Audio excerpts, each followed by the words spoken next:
बस हाथ जोड़ के एक रिक्वेस्ट है सर, ये बेरोजगार हैं। हम आज पिछले लगभग 10 सालों से इन प्रतियोगी परीक्षाओं की तैयारी कर रहे हैं। ग्राम पंचायत अधिकारी 2023 की वैकेंसी है, 1180 दिन बीत गए हैं। एक प्रवर्तन सिपाही 1140 दिन बीत गए हैं। जूनियर असिस्टेंट 55-12 1100 दिन बीत चुके हैं। लेखपाल का एक पेपर लीक हुआ है, समझिए उसको लेकर के लगातार सवाल उठाया गया, लगातार मुख्यमंत्री तक बात। तो कह रहे हैं ऐसा कुछ भी नहीं। प्राइमरी शिक्षा एकदम गायब है। हम लोग बीएड किए हुए हैं, पता चला बीएड वालों को बाद में प्राइमरी से बाहर कर दिया गया। जूनियर की वेट कर रहे हैं। एक शिक्षक भर्ती के लिए लगभग 10 से 15 लाख बच्चा इंतजार कर रहा है। जब तक छात्र न्यायालय न जाए, न्यायालय के माध्यम से न जाए, ये आयोग सुनते ही नहीं। हम लोग को वेटिंग लिस्ट दीजिए, अगर वेटिंग लिस्ट नहीं दे पा रहे हैं डिपार्टमेंट स्किप वाला ऑप्शन जरूर दीजिए। ये ना आयोग के हाथ में है वेटिंग लिस्ट जारी करना, ना किसी विभाग के हाथ में है, ये प्रशासन ही करेगा। ये मुख्यमंत्री के हाथ में है कि वो वेटिंग लिस्ट कर। बच्चे एकदम पूरा हताश हो गए। सब पूरे question 41 question out of syllabus आए। 2018 से कंटिन्यू बच्चे इसी इलाहाबाद में हैं, 3-3, 4-4 हज़ार में सर्वाइव कर रहे हैं और ये वैकेंसी आज तक नहीं दे पाए। शिक्षक भर्ती अगर नहीं देनी है तो क्यों बीटीसी, क्यों बीएड, क्यों डीएलएड करके बच्चे खत्म कर। 2,39,000 बच्चे हर साल डीएलएड का प्रशिक्षण लेकर के बेरोजगार हो रहे हैं। यहाँ के मकान मालिक को इतनी रहम नहीं आती कि बच्चों का एग्जाम है, अब बीच में प्रेशर करके रूम खाली करा दे रहे हैं। दिल्ली पुलिस में मेरे साथ में बच्चे हैं, 15 लाख रुपए दे के सिलेक्शन लिए हुए हैं। अगर यही करना है भाई तो बता दो भाई, 15 लाख 18 लाख बोली लगा दो, हम लोग भी 1-2 कट्ठा बेच के खरीद लेंगे। उत्तर प्रदेश पीसीएस के बारे में बात करना चाहता हूँ। लेकिन 19 के बाद क्या करना शुरू किए, हम पेपर देंगे, आंसर की वो जारी करेंगे, जारी करने के बाद आपत्ति भी वो लेंगे, लेकिन संशोधित आंसर भी नहीं जारी करेंगे। सीएम फेलोशिप जो आपके मेंस काफी में आप जब उसका रिजल्ट डिक्लेयर करोगे उसमें आप वेटेज देने की बात कर रहे हो। छात्रों का कहना है अगर वैकेंसी नहीं है तो उससे जुड़े जो कोर्सेज करा रहे हैं उन्हें भी बंद कर देना चाहिए। हमारे साल भी बर्बाद हो रहे हैं, हमारे पैसे भी बर्बाद हो रहे हैं, हमारी उम्मीदें भी टूट रही हैं। 15 अगस्त का दिन है और इस वक्त हम प्रयागराज में हैं और आज की डेट में देश आज़ादी का 80 साल का जश्न मना रहा है। तो हमें लगा हम छात्रों से मिलते हैं और उनसे जानते हैं कि उनकी ज़िंदगी में कितनी तब्दीली आ रही है, क्योंकि तमाम आरोप लग रहे हैं आयोगों पर कि पहले तो वैकेंसी नहीं आती, उसके बाद एग्ज़ाम नहीं होता, एग्ज़ाम कराने के लिए भी इन्हें तमाम आंदोलन करने पड़ते हैं।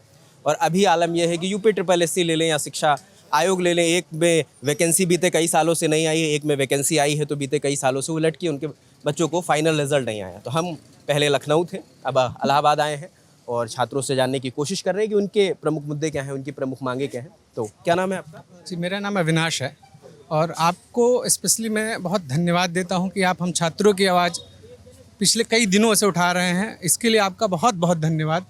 दूसरी चीज़ ये है कि हम आज पिछले लगभग 10 सालों से इन प्रतियोगी परीक्षाओं की तैयारी कर रहे हैं, जिसमें सीन ये है कि एक शिक्षक भर्ती है 2018 से लेके आज तक नहीं आई है और एक UPSSC है जो 2022 से लेके आज तक लगभग 9 से 10 परिणाम लंबित पड़े हैं। इसका गवाह सबूत सारे हैं मेरे पास। कौन कौन से एग्जाम में बता सकते हैं? इसमें जी ये है एक ग्राम पंचायत अधिकारी 2023 की वैकेंसी है, 1180 दिन बीत गए हैं। एक प्रवर्तन सिपाही 1140 दिन बीत गए हैं। जूनियर असिस्टेंट 55-12 1100 दिन बीत चुके हैं। ये 7 अगस्त की मैं बात कर रहा हूँ, इसमें और दिन जोड़ लीजिएगा। एक वन रक्षक की भर्ती है, एक सहायक स्टोर कीपर की है, जूनियर इंजीनियर है, ANM की है, जूनियर असिस्टेंट 3284 की है और एक जूनियर असिस्टेंट 54 पोस्ट की है। ऐसे बहुत सारे हैं जो हमें जानकारी में तो नहीं, जो ये मेरी जानकारी में है ये मैं बता रहा हूँ। ये सारी चीज़ें। एक शिक्षक भर्ती है, शिक्षक भर्ती इन्होंने अपने विधानसभा में भी एक्सेप्ट किया है कि लगभग 48,000 पोस्ट ग्रामीण क्षेत्रों में और 11,000 पोस्ट शहरी क्षेत्रों में खाली है। लेकिन आज ये आलम है कि लगभग एक शिक्षक भर्ती के लिए लगभग 10 से 15 लाख बच्चा इंतजार कर रहा है और इस UPSSC के रवैये से लगभग 8 से 10 लाख बच्चा इस भर्तियों का इंतजार कर रहा है और इस प्रयागराज क्या पूरे प्रदेश में अपनी इस भर्तियों का और परिणाम का इंतजार कर रहा है। नाम है आपका? पंकज पांडे नाम है। हम लोग भी इलाहाबाद में लगातार इन्हीं सारी मुद्दों को लेकर UPSSC से जुड़ा हुआ हो, चाहे शिक्षक भर्ती से हो। लेखपाल का एक पेपर लीक हुआ है, समझिए उसको लेकर के लगातार सवाल उठाया गया, लगातार मुख्यमंत्री तक बात। तो कह रहे हैं ऐसा कुछ भी नहीं हुआ। आयोग दूसरे तीसरे दिन ही कह दिया कि स्पष्टीकरण दे दिया बिना जांच कराए, केवल झूठी खबर है। इसको लेकर हम न्यायालय भी जा रहे हैं, लेकिन इसके अलावा मुख्यमंत्री के दरवाजे पे 3 बार पत्राचार हुआ, DM साहब के यहाँ 3 बार बातचीत हुई, संवाद हुई छात्रों के साथ। लेकिन ये बार बार अब तो इसी तरह का आरोप, एक समय ऐसा था कि जब लोकसभा आयोग में RO पेपर लीक हुआ तो उप मुख्यमंत्री केशव प्रसाद मौर्य जी ने बोला कोई कुछ नहीं हुआ, केवल विपक्ष का आरोप है। है, लेकिन अंत में मानना पड़ा कि पेपर लीक हुआ है। अगर पेपर लीक नहीं हुआ होता तो देश में इतना बड़ा आंदोलन चल रहा है तो ऐसा ना होता। और आप देख रहे हैं अभी झारखंड में भी स्थिति चल रही है, दिल्ली में कैसे हुआ आपने देखा, और इलाहाबाद में भी। और आप सबको बताना चाहूँगा कि इलाहाबाद में लगातार पूर्व से ही, जब न दिल्ली का पता था न झारखंड का पता था, पेपर लीक को लेकर 21 मई को पेपर लीक हुआ था। 2 दिन के बाद से लगातार आंदोलन चल रहा है और आज भी जारी है। और केवल यही नहीं, शिक्षक भर्ती की समस्या, शिक्षक भर्ती लंबे समय से गायब है, प्राइमरी शिक्षा एकदम गायब है। हम लोग बीएड किए हुए हैं, पता चला बीएड वालों को बाद में प्राइमरी से बाहर कर दिया गया, जूनियर की वेट कर रहे हैं। और 2022 में लास्ट भर्ती आई थी, अब जाकर के पूरा हुआ, उसमें भी इंग्लिश के पेपर में 33 प्रश्न लगभग गलत हैं, वो कोर्ट में पाया गया। यूपी टेट नहीं, टीजीटी में। तो सोचिए मतलब इतनी बार कहा गया, बोला गया। सबसे बड़ी बात है कि जब तक छात्र न्यायालय न जाएं, न्यायालय के माध्यम से न जाएं, ये आयोग सुनते ही नहीं। आयोग अपनी सबसे दमन स्थिति में बच्चों पे एफआईआर कराने का काम आयोग करता है, बच्चों को दबाने का काम आयोग करता है। अगर आयोग हमारे से संवाद जारी रखे, छात्रों से संवाद रखे, चाहे यूपी ट्रिपल का मामला हो, चाहे लोकसेवा आयोग हो, शिक्षक भर्ती का मामला हो, चाहे लोकसेवा आयोग के विभिन्न वर्ग, आज भी आप लोकसेवा आयोग चले जाइए तो लोकसेवा आयोग में संवाद करने वाला कोई व्यक्ति नहीं है जब तक उन पर कोई दबाव नहीं बनाया जाता। तो हम लोग कब तक, आप लोअर की भर्ती कितने साल के बाद आई, लोअर में कट ऑफ इतनी हाई गई कि बच्चे लगातार ब्रिजेश पाठक जी के दरवाजे गए, ब्रिजेश पाठक जी से बात करवाई, उन्होंने तुरंत सचिव को कॉल किया, पता चला जिस दिन उन्होंने बुलाया सचिव खुद छुट्टी पर गायब हो गए। आखिर अब उप मुख्यमंत्री का पावर नहीं है, मुख्यमंत्री के पास पावर नहीं तो किसके पास जाएं, किसके दरवाजे जाएं? जब सड़क पे बच्चे उतरते हैं तो आप जेल भेजने का काम करते हो, बिना किसी आरोप प्रत्यारोप के बस जेल भेज दो। ये आम बच्चे हैं, जो बच्चे जिनका कोई पॉलिटिकल बैकग्राउंड नहीं है, ना कोई पॉलिटिकल बैकअप है। ये बच्चे कोई सवाल आपके माध्यम से, आपके चैनल के माध्यम से जब आप सवाल उठाते हैं, 4 बात कहते हैं तो 2 बात मानी जाती है। भाई हम लोग किस रास्ते पर जाएं? मेरा नाम ब्रिजभान सिंह है। करते हैं ब्रिजभान? मैं भी यूपी ट्रिपल की तैयारी करता हूँ, यूपीपीएससी के भी। तो यूपी ट्रिपल के लोअर पीसीएस का भी जो कट ऑफ जारी हुआ है, मैं ये कहना चाहता हूँ, अध्यक्ष जी ने जब पेट कराया है, पेट का मिनिमम कट ऑफ उसी तुरंत जारी कर दें। कितने कट ऑफ वाले लोअर पीसीएस में बैठेंगे, लेखपाल में बैठेंगे, बीडीओ में बैठेंगे, या अन्यथा कोई भी वैकेंसी आ रही है यूपी ट्रिपल पे विभाग से तो इसमें बैठेंगे। इनका क्या काम है, पहले कट ऑफ निकालेंगे नहीं, लोअर की वैकेंसी निकाल दिए, आधे बच्चे तैयारी करना चालू कर दिए। जब तैयारी करने लगे, लास्ट में जब सबके एग्ज़ाम होने का समय आया तो उसमें जो है कट ऑफ जारी कर दिए, कितने बच्चे जो है बाहर कर दिए गए।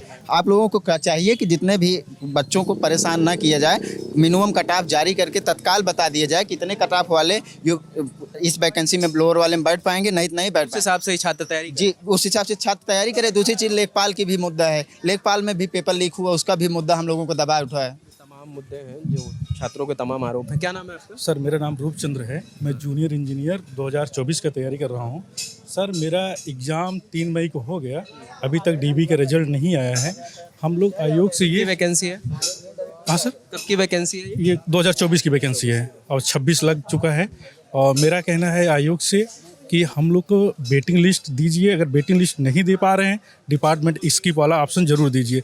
जैसे 2018 में सर इरिगेशन में जो सिलेक्टेड हैं वो 2024 में भी फॉर्म भरे हैं, वो भी इरिगेशन में हो जाएंगे, फिर छोड़ देंगे, फिर वैकेंसी खाली चली जाती है। कम से कम चेयरमैन सर को डिपार्टमेंट स्किप का ऑप्शन देना चाहिए, जो बच्चा जो चाहिए। ये मेरी अभी 2 दिन पहले मुलाकात हुई थी चेयरमैन से भी और आपके आयोग से भी, सचिव से आयोग के, तो उनका कहना है ये हमारे हाथ में नहीं है, ये ना आयोग के हाथ में है वेटिंग लिस्ट जारी करना, ना किसी विभाग के हाथ में है, ये प्रशासन ही करेगा, ये मुख्यमंत्री के हाथ में है कि वो वेटिंग लिस्ट कर सकते। मैं वेटिंग लिस्ट की बात नहीं कर रहा हूँ, मैं डिपार्टमेंट स्किप की बात कर रहा हूँ। जैसे 2018 में जब ऑफलाइन डीबी था, उसमें टिक करने का ऑप्शन था, या आप टिक करिए पूरे डिपार्टमेंट को या मत करिए। पर इसमें इस बार ऑनलाइन डीबी में आपको सारे डिपार्टमेंट फिलअप करना ही करना है। जैसे मान लीजिए मैं इरिगेशन में सिलेक्टेड हूँ, मुझे पीडब्ल्यूडी या आरईडी चाहिए, तो मैं इरिगेशन दोबारा क्यों भरूँ?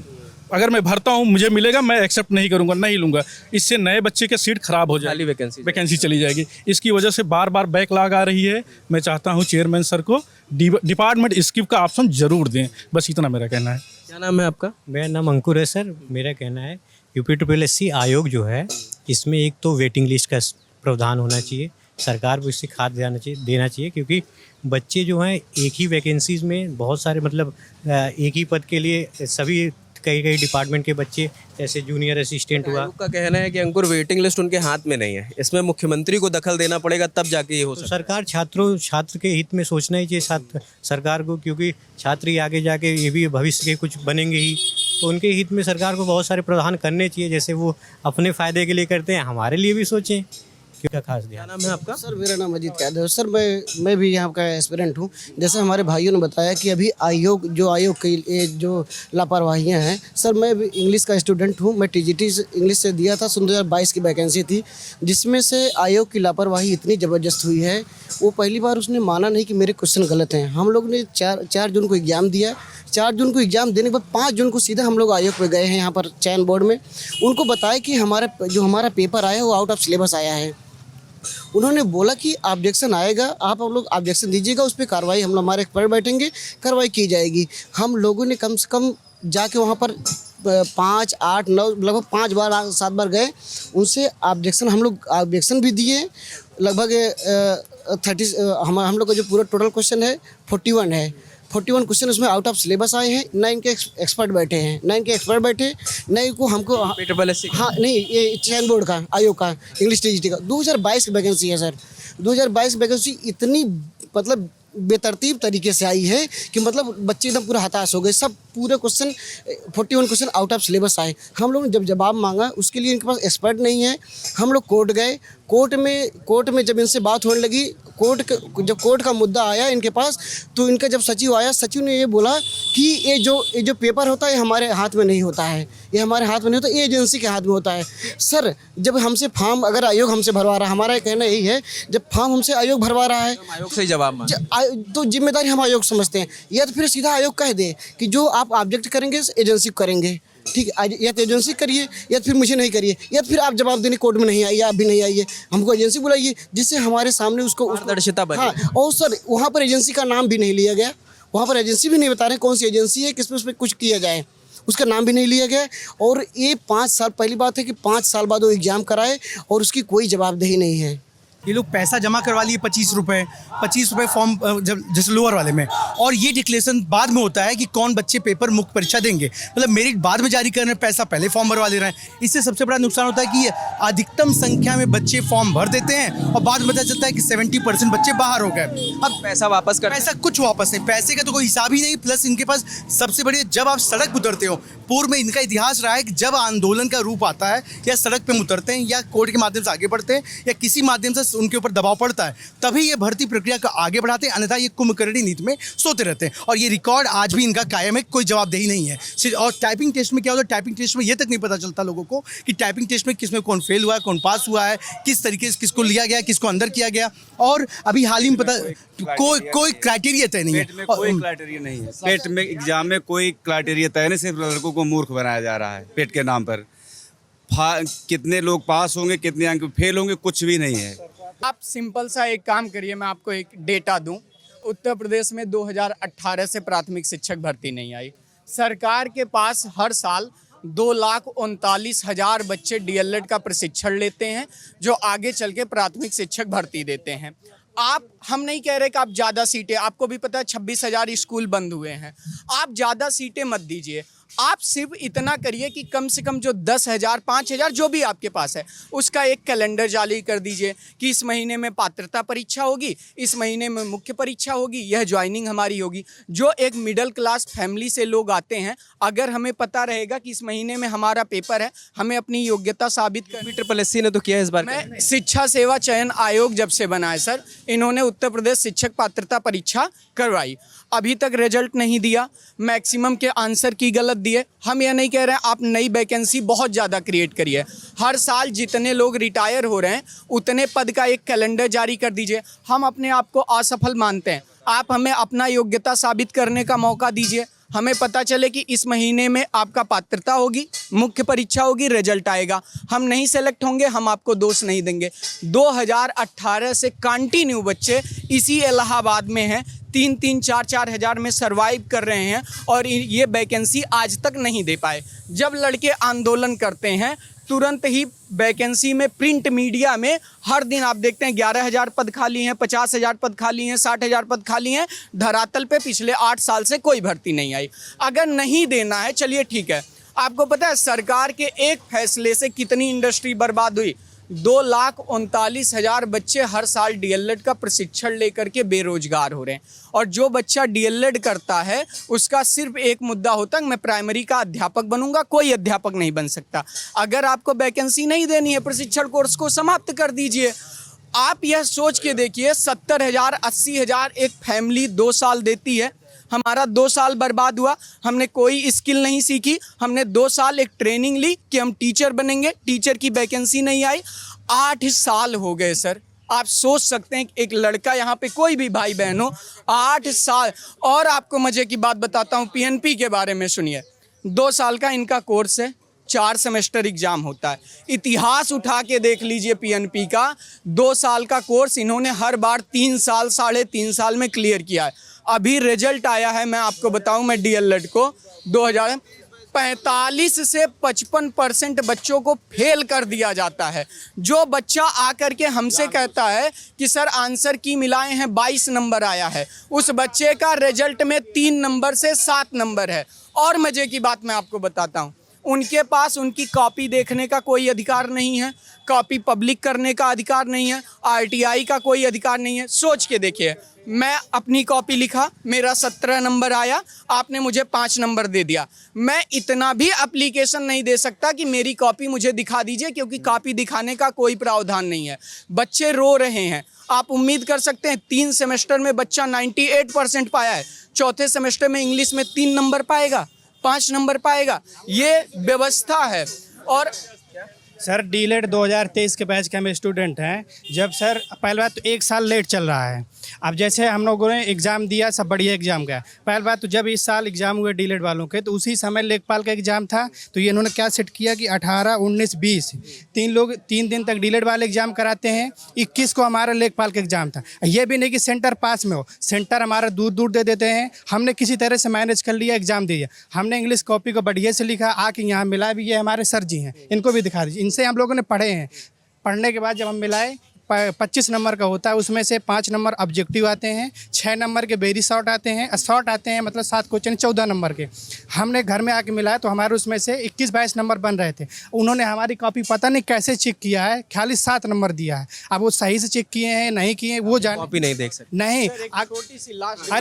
और सुन लीजिए, स्कूटनी का फॉर्म जब हम लोग भरेंगे तो 200 रुपये एक सब्जेक्ट का। यानी अगर बच्चा 2 स्कूटनी का फॉर्म भरेगा तो 400 हुआ। यानी कि फेल किया है 81,000 का। 81,000 गुणा अगर आप 200 का मतलब 200 करा देंगे, पूरा मैं सब अगर बताऊं तो ये लगभग 3 करोड़ के आसपास रुपया पहुंच रहा है।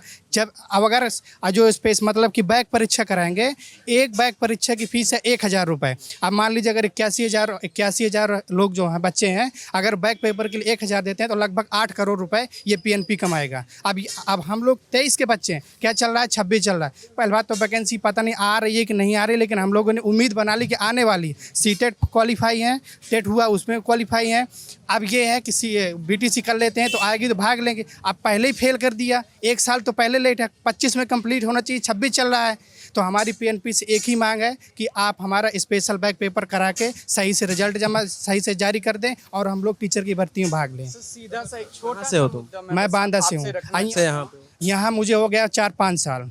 इन बच्चों की तरफ से घर से आते छोटा सा मुद्दा है। किसी तरह अभी सर आज मैं रूम खाली किया हूँ। एक समस्या यहाँ की ये भी है, मुझे पता नहीं, मैं बोल दूंगा तो क्या बोलेंगे। यहाँ के मकान मालिक हैं, बच्चों को कोई समझता ही नहीं है। मैं अभी सर आपको रूम दिखा रहा हूँ। आज 15 अगस्त है, ये सब यहाँ झंडा फहरा रहे थे। हम लोग रूम बोरी लेके सामान वो रूम से यहाँ सेट हो रहे थे 3रे मंजिल में। आज 15 अगस्त है, अभी हम सुबह से अभी तक कुछ खाना नहीं खाए, खाली रूम चेंज कर रहे थे। हमारा 17 को ग्रुप डी का एग्जाम भोपाल में है, 23 का भी लोअर पीसीएस का झांसी में है। यहाँ के मकान मालिक को इतनी रहम नहीं आती कि बच्चों का एग्जाम है, अब बीच में प्रेशर करके रूम खाली करा दे रहे हैं। कैसा बढ़ा नहीं है। अच्छा पहले क्या हुआ मैं बता रहा हूँ। हम रूम जब लिए तो पहले हमारा उसमें बिजली बिल इंक्लूड नहीं था। फिर हम अचानक मीटर लगा देते हैं। जब आप मीटर लगाएंगे तो हमसे बोल दीजिए कि भैया आपका बिजली बिल इंक्लूड हो, अगर हमारे बस का होगा तो लेंगे, नहीं छोड़ देंगे। अब अचानक अपने लड़के को भेज देते हैं, वो आता है। अब हमसे बड़ा हम लोग किराएदार हैं, आता है बोलता है भाई वो बिजली बिल दो। जब 700-800 रुपये हो जाता है, हमारे लिए 700-800 बहुत रुपये हो जाते हैं। आता है बिजली बिल मांगता, हम उससे बात करते भाई हम नहीं दे पाएंगे। वो कहता है रूम खाली कर दो, हम कहते हैं मिल जाएगा खाली कर देंगे। वो कहता है नहीं, अगर नहीं खाली करोगे तो पूरा बिजली बिल देना पड़ेगा। मजबूरी है हम लोगों की ना, कि अगर 700 रुपये होते तो अभी वहीं हम होते। आज 15 अगस्त हम लोग इधर रूम सामान लेके रखे हैं, एक ढोके। करते हैं पिताजी? पिताजी किसानी करते हैं। सब मुद्दा बहुत छोटा सा है। ऐसी हालत है अगर सर। हम लोग 5 साल में मेरी सर हम लोग यहाँ बहुत सारे लड़के रहते, कम से कम 10 से 15 लाख लोग लड़के इधर रहते हैं। यहाँ के जितने भी मकान मालिक हैं, सरकार को ऐसा कुछ नियम बनाना चाहिए कि मकान मालिक रूम देख के मतलब कि किराया ले। अगर जैसी रूम में व्यवस्था है उसी प्रकार से रूम का किराया ले। वो चीज़ें इररिलेवेंट हो जाएंगी। यहाँ कितना किराया है? यहाँ मिनिमम एक लोग के लिए गिरी से गिरी हालत में 2500 रुपये, 3500 एक लोग के लिए। सबसे पहली बात तो मकानों को, एक मिनट, भाई ने बहुत अच्छी बात की, मैं इनका समर्थन करता हूं और मैं लगातार खड़ा भी रहा हूं। मैं खुद भी लोकल हूं, मकान मालिक के तौर पे भी हूं और स्टूडेंट के तौर पे भी। लेकिन एक बात मैं बता रहा हूं, मकान जितने बने हैं, पहली बात तो ये अवैध पीडीए और एडीए, पूर्व में एडीए थी, वर्तमान में पीडीए है, जो कि पैसे ले करके मकानों को बनवाने का काम करती है। जब कोई घटना, जैसे अभी आपने देखा लाइब्रेरी में एक बड़ी घटना घटी, उसके बाद सारी कोचिंग लाइब्रेरी सब बंद, फिर पता चला 1 हफ्ते बाद पैसा लिया, फिर सब खुल गया। मतलब जब कैश पैसा लेकर यही नेता नगरी जो संसद विधानसभा में बैठे हैं, पैसे लेकर के जब पीडीए और एडीए को मकानों को बनने देते हैं और बाद में यही कोई घटना घट जाती है तो फिर कहते हैं इलीगल, अवैध है। और जब अवैध मकान है तो कैसे वैध रूप से किसी प्रकार का नियम और कानून लागू होगा? तो पहली बात तो हम लोग एक तरह से हम लोग उस तरह के मकानों में रहते हैं जो कहीं ना कहीं, जैसे दिल्ली में एनडीएमसी है और एमसीडी है, तो हम दिल्ली के एमसीडी वाले पार्ट के लोग हैं, जिसका पार्ट में उनके सरकार में हम लोग का कोई गिनती नहीं है। अगर हम लोग सच में काउंटिंग में होते तो हमारे पास मकान भी होता, पार्क भी होता, चौड़ी सड़क भी होती और पूरी व्यवस्था भी होती है। तो इन सारी स्थितियों में बच्चों के साथ समस्या है और सबसे बड़ी मकान मालिक समस्या कर रहे हैं, लेकिन बच्चों को अगर झेलना पड़ रहा है तो इसके लिए कहीं ना कहीं सरकार जिम्मेदार है। और समय अंतराल, एक परीक्षा से दूसरा परीक्षा कराने में इनको 7 साल 5 साल लग जाता है। तो वो जो परीक्षा अंतराल है उसके लिए जवाबदेही तय होनी चाहिए और जब जवाबदेही तय होगी तो हर साल 2 साल 3 साल में परीक्षा समय अंतराल पर पूरा होगा और बच्चे अपने समय अंतराल पर आएंगे और चले जाएंगे। दूसरी बड़ी बात जो एकदम बड़ी बात, अच्छी बात कही कि शिक्षक भर्ती अगर नहीं देनी है तो क्यों बीटीसी, क्यों बीएड, क्यों डीएलएड करके बच्चे खत्म कर। देखिए सब लोग, आप यूपी में बात कर लिए। देखिए मैं आपकी बात सुन रहा था, आप कह रहे थे पेपर लीक पे ही बात करो। हाँ। मगर ये जब तैयारी ही नहीं यहाँ पर रह के कर पाएंगे, अपने गांव देहात में जाके कैसे तैयारी करेंगे? जितना जरूरी वो मुद्दा है उतना ही जरूरी ये मुद्दा, इसीलिए मैं नहीं कह रहा हूँ। जैसे अभी हम लोगों ने यूपी के बारे में बात किया, सब जगह तो व्यवस्था आप देख ही रहे हैं। हम बात करना चाह रहे हैं केंद्र के संस्थाओं की, जैसे एसएससी की बात कर लेते हैं। दिल्ली पुलिस का पेपर हुआ और भी सारे पेपर हुए, एसएससी जीडी का पेपर हुआ। दिल्ली पुलिस में मेरे साथ में बच्चे हैं, ऐसे सामने हैं, 15 लाख रुपए दे के सिलेक्शन लिए हुए हैं, 82 नंबर पाए हुए हैं। हम लोग पढ़ के 70 नंबर पर नॉर्मलाइजेशन की वजह से बाहर हो जा रहे हैं। ऐसा करना है तो भाई बता दो कि हम लोग भी 2 कट्ठा बेच के ले जाए, 15 लाख दे दें, हम लोग भी नौकरी पा जाएं। ऐसा एसएससी जीडी में झारखंड में पेपर लीक हुआ, बिहार में पेपर लीक हुआ, उसके बाद फिर छत्तीसगढ़ में पेपर लीक हुआ। क्या किए तुम?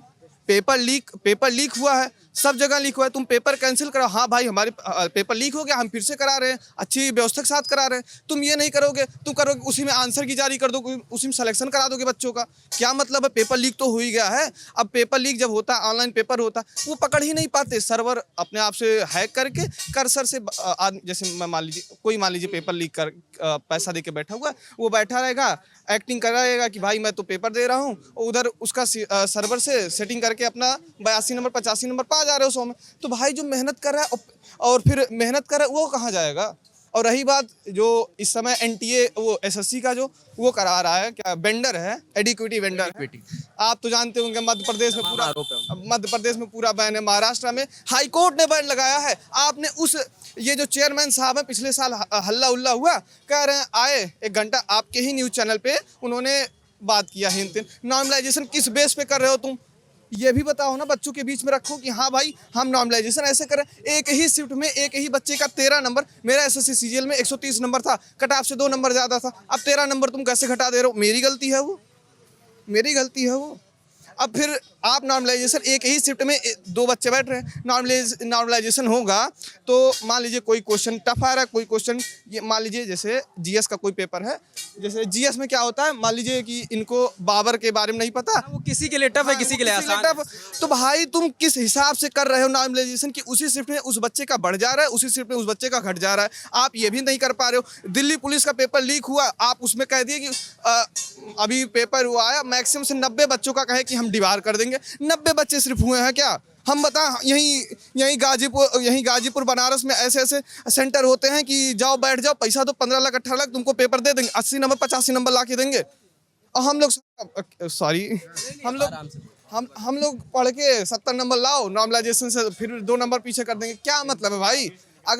अगर यही करना है भाई तो बता दो भाई, 15 लाख 18 लाख बोली लगा दो, हम लोग भी 1-2 कट्ठा बेच के खरीद लेंगे। बस एक सिंपल मुद्दा, जो इंडिया का सिस्टम है एजुकेशन ना, उसमें एक छोटी सी अनुरोध सारे स्टूडेंट की तरफ से है सर। मैं कुछ नहीं घटेगा। मैं यह चाहता हूं, अगर हम 5 साल बाद चुनाव की डेट एकदम फिक्स रख सकते हैं। दुनिया का सबसे बड़ा एग्जाम है भारत में चुनाव कराना, सारे देश में सारे राज्य में एक साथ ईमानदारी से होता है। आप एक कैलेंडर दे दीजिए इन बच्चों को, इस महीने में वैकेंसी आएगी, पेपर होगा, जिसकी सामर्थ्य रहेगी वो आ करके तैयारी करेगा, जिसकी सामर्थ्य नहीं रहेगी वो तैयारी नहीं करेगा। और अगर किसी कोर्स को आप इस हिसाब से डिज़ाइन कर रहे हैं कि पार्टिकुलर एक सेगमेंट में जाना है, तो अगर आपके पास उस सेगमेंट में वैकेंसी नहीं आ रही है तो आप प्लीज़ बंद कर दीजिए। हर साल 2.5 लाख बच्चे डीएलएड कर रहे हैं। आप इस बात का मतलब समझते हैं? हर साल हम लोग 2.5 लाख बच्चों की एक नई बेरोजगारों की फौज तैयार कर रहे हैं और वो किसी लायक नहीं है। उन्होंने, आप मुझे बताइए, आपने योग्यता ली है पत्रकारिता की और आपको इस सेगमेंट में मौका ही ना मिले तो आप क्या करेंगे? हमारा कोई वो नहीं है। हम यह चाहते हैं, आप कह रहे हैं हमारे पास वैकेंसी नहीं, 26,000 अपने स्कूल, आपको पता होना चाहिए 2 चीज़ें, मेरी बस 2 मांगे। पहली, अगर शिक्षा मंत्री कह रहे हैं पद खाली है तो सर आपसे रिक्वेस्ट है कि आप भर्ती दे दीजिए। अगर नहीं देना है तो ये जो आए दिन प्रिंट मीडिया के माध्यम से 10,000, 20,000, 30,000 वैकेंसी का नोटिफिकेशन आता है, मैं अनुरोध करता हूं कि सर जो भी व्यक्ति ऐसी वैकेंसी का नोटिफिकेशन छाप दे उसको तुरंत आप इंडिया से बैन कर दीजिए। इनकी एक वैकेंसी के नोटिफिकेशन पे बच्चे करोड़ों रुपए, अगर आयोग दे रहा होगा तभी छप रहा होगा ना। सर खुद से तो छापेंगे। अगर आयोग नहीं दे रहा है सर, आप समझिए, मैं बताता हूं, कल हम पीएनपी पे धरना रख दें, आज आयोग वैकेंसी की न्यूज़ दे देता है। आप परसों रख दीजिए, कल वैकेंसी की न्यूज़ दे देगा। आपको बताएं, एक पारदर्शिता लेके आइए, स्टूडेंट का भरोसा कायम करिए और आप किसी भी तरीके से प्रिंट मीडिया से, अगर आयोग की तरफ से, आपको पता है इन्होंने वैकेंसी खबर छापी, कोचिंग बैच चला रही है और उसके बाद end of the day PNP एक नोटिस चिपका देती कि हमारी तरफ से ऐसा कोई बयान नहीं दिया गया है। आप इस बात को समझ रहे हैं? बस हाथ जोड़ के एक रिक्वेस्ट है सर, ये बेरोजगार हैं, ये आए हैं, ये डीएलएड करके आए हैं। एक बच्चा, आप सोच सकते हैं कि एक लड़का 80,000 82,000 रुपये जो दिया वो तो छोड़िए, 2.5 साल में बीटीसी किया, 3 साल में, 2 साल का कोर्स है। और मज़े की बात बताता हूँ आपको, अगर उसने 1 नंबर से बैक लग गया ना तो अपनी आवाज़ उठा नहीं सकता। और सुनिए, वह पेपर 1 साल बाद होगा। ऑलरेडी आप 3 साल में अपना कोर्स कंप्लीट करवा रहे हैं। अगर गलती से, आपकी गलती से फेल हुआ तो 4 साल लगेंगे। आपको पता होना चाहिए, बादा डाइट में हर एक बच्चे को फेल कर दिया गया, पूरे के पूरे बच्चे फेल हो गए सर। आप सोच के देखिए, बच्चा कह रहा है हमारा प्रैक्टिकल का नंबर नहीं चढ़ा, पीएनपी एक मूल्यांकन तो कर दे कि भाई जिसका नहीं चढ़ा है ऑब्जेक्शन कर दीजिए, चढ़ जाएगा। कोई व्यवस्था नहीं। तो बस इतना है कि सर जो भी वैकेंसी देना है उसको ऑन टाइम दे दीजिए, अन्यथा आपके पास नहीं सीटें हैं तो प्लीज़ आप डीएलएड कोर्स को बंद कर दीजिए। हाँ, बिल्कुल डालेंगे। सर, मैं उत्तर प्रदेश पीसीएस के बारे में बात करना चाहता हूँ। उत्तर प्रदेश लोक सेवा आयोग जो वैकेंसियाँ निकालता है, पेपर लेता है, चूँकि मैं 15, 16, 17, 18, 19 के बाद अब भी इसका अभ्यर्थी बना हुआ हूँ, फाइनल सिलेक्शन मुझे नहीं मिला। ये बदलाव क्या किए हैं, 2019 के पहले की बात को समझ लेते हैं और 2019 के बाद की बात को समझते हैं। पहले ये होता था कि पीसीएस का एग्ज़ाम होता था, होने के बाद आयोग एक निश्चित समय में उसकी आंसर की जारी करता था। यह हमें बताता था कि आप मिलान करिए, मिलान करने के बाद ये बताइए कि कौन सा क्वेश्चन डाउट में है या उसमें संशोधित करने की गुंजाइश है। उस पर हमको टाइम दिया जाता था और हम अपनी आपत्तियां दर्ज कराते थे। आयोग 2019 के पहले ये करता था कि आपत्ति दर्ज होने के बाद वो मिलान करता था, मिलान करने के बाद एक संशोधित आंसर जारी करता था और संशोधित आंसर जब आता था इसके बाद मिलान करते थे। फिर ये देखते थे कि क्या हम मिलान करने पर जो सही चीज़ें हैं उनको डिक्लेयर किया जाता था, जो गलत चीज़ें हैं उनको डिक्लेयर किया जाता था। अब इसके बाद होता था कि आपको रिजल्ट आता था, रिजल्ट के साथ आपकी मार्कशीट मिलती थी, मार्कशीट कैटेगरी वाइज जारी होती थी, किस कैटेगरी का कितना गया है, कितना नंबर है, और बिल्कुल क्लियर होते थे। और ये अभ्यर्थी मान लेता था कि मेरा नहीं हुआ तो इस वजह से नहीं हुआ, आगे की उस हिसाब से वो तैयारी करता था। लेकिन 19 के बाद क्या करना शुरू किए, हम पेपर देंगे, आंसर की वो जारी करेंगे। जारी करने के बाद आपत्ति भी वो लेंगे, लेकिन संशोधित आंसर कुंजी नहीं जारी करेंगे। इसके वो उसको स्किप्ट कर दिए, वहाँ संशोधन आंसर कुंजी। अब उसका जो बैड इफेक्ट पड़ता है अभ्यर्थी पर वो क्या होता है, जैसे मैं बता रहा हूँ, मेरे 84 हैं, यहाँ अरुण जी थे 2024 में, उनके 83 थे, एक आकाश मिश्रा हैं, उनके 82 हैं। हम लोग प्रीलिम्स फेल हो गए, इसके बाद वो पूरी वैकेंसी क्लियर हो गई, हमको कुछ उसके माध्यम से नहीं दिया जाएगा। राइट टू इन्फॉर्मेशन से हम तब मांग सकते हैं जब पूरी क्लियर वैकेंसी हो जाए। अब आया कि फाइनल 76 क्वेश्चन पर हुआ है और हम 82-84 पर क्या हैं, बाहर हैं। ये हुआ संशोधित उत्तर कुंजी ना जारी करने का दुष्परिणाम। इन्होंने किया क्या सर, कि जैसे एक चीज़ की बड़ी खामी है, उत्तर जो प्रश्न बनाए जा रहे हैं वो प्रश्न को गलत देना, उसके आंसर को गलत मान लेना। अभी बताया मैं बता रहा हूँ, वो तो आपने बताया, लेकिन मैं उत्तर प्रदेश पीसीएस की बात कर रहा हूँ सर। ये 84 से 76 यानी संशोधित में 10 क्वेश्चन हुए और लोक सेवा आयोग में हम पॉइंट में छटते हैं, तो ये 10 क्वेश्चन का गैप, जो पेपर सेटर है वो उत्तर प्रदेश लोक सेवा में आते हैं, वो गवर्नमेंट उत्तर प्रदेश के व्यक्ति हैं, मेंबर्स हैं, उनको उसका पैसा दिया जाता है, सालों का टाइम दिया जाता है, लेकिन उनके क्वेश्चंस क्यों गलत हो जाते हैं कि 12 से 15 क्वेश्चन गलत कर देने के बाद हमको संशोधित की गुंजाइश सही मायने पे उन पर जरूर कार्रवाई करनी चाहिए, उन्हें जरूर ब्लैकलिस्ट करना चाहिए।